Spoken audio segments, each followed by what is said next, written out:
There he is. There. All right. There we are. Oh, it fits perfectly. Look at that. Huh? What's Look your like name? you, Mark. Hey, Mark. How are you, Dr. Oz? Nice to meet you. How are you, Mark? So come on over here. I'm going to give you a little clue, okay? I want you to look at this. One more hint. You have to get this answer right. Are you ready? Yep. This is what you normally see through. That's pretty good vision, right? Right. Now watch. With this condition, that's what happens to your eyesight. Goes white. Goes white. So what's the diagnosis? Glaucoma?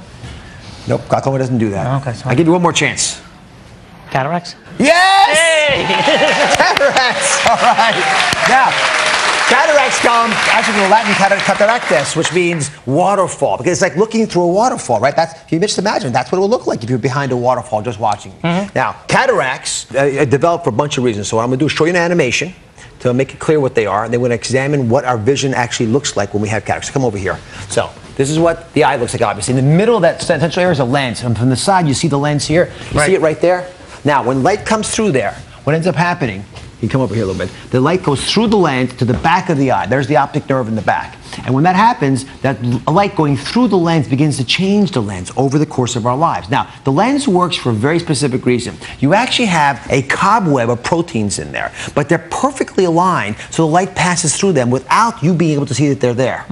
Over time, we oxidize this, we change it, and it begins to become more opaque, and that opaqueness of the lens is what a cataract fundamentally is. And it changes your vision in ways you can't control once it's there, because obviously all the light going through the front of the eye doesn't reach the back of the eye without being altered.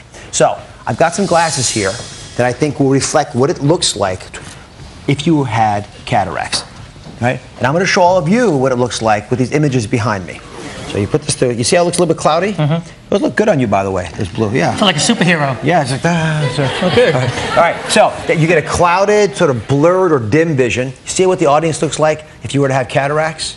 And then you can get decreased night vision and sort of halos around the lights. This is what it looks like when you drive and get night through the studio if you have cataracts. And finally, you get sort of a fading or a yellowing of the colors if you have cataracts. So it has that appearance right there. Don't adjust your TVs. That's actually what a cataract patient or individual would see if they're looking through. Now, once you develop cataracts like this, the only way you can deal with it is take the lens out and change the lens through surgery. You can completely alter the lens and fully restore vision, which is why cataracts are a good problem to have if you're going to have a problem with your eyes, because we can adjust it.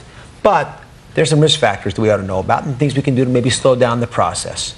Right off the bat, I'll tell you age is the #1 risk factor. By the time you're 65, about 1/4 of men will develop cataracts. Think about that. It's even higher in women, by the way.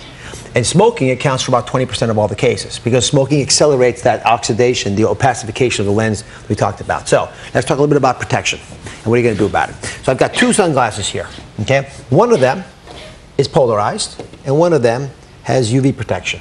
And now here's the deal. This is really important. Polarized glasses are great. You'll see better through them. If you're going fishing, you can see the fish through the water. That's all fine. But polarized glasses do not protect you against UVB radiation. If you wear sunglasses that block out the sun but don't block UVB, paradoxically, it allows your eyes to open. The irises dilate. You get more sunlight coming through, more of the damaging UVB rays.